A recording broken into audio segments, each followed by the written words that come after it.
Guys, কি খবৰ তোমালোকৰ? কি কৰি আছা? ইমান গৰম গুৱাহাটীত। এয়া ফেনৰ তলতে ওলাব মন যোৱা নাই। কামত নগ'লেও নহ'ব, যিহেতু গুৱাহাটীত আছোঁ। কাম কৰিয়ে ভাত খাব লাগিব। আজি ইমান গৰম, 31 ডিগ্ৰী চেলচিয়াছ গৰম। তাৰপিছত ভাত পানীখিনি খাই বহি আছোঁ। এইজনী আমাৰ ভাগিন, পৰহি আহিছে। তাৰপিছত কালিলৈ যাবগৈ। তাকে এবাৰ আপোনালোকক দেখুৱাওঁ। পৰহি আহিছে, মই দেখুৱাব পৰা নাছিলোঁ, আজি দেখুৱালোঁ। এইজনী লাজ কৰি আছে, দেখিছেনে কেনেকৈ? আৰু এই বতৰটো এবাৰ গুণ্ঠামেৰীয়া, এবাৰ ৰ'দ দিয়ে।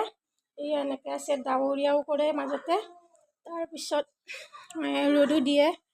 ৰ'দটো দিলে বহুত ভয় লাগে। তাকে এবাৰ আপোনালোকক জনালোঁ। গুড মৰ্ণিং হৈ আছে বৰ্তমান। বাই, থেংক ইউ।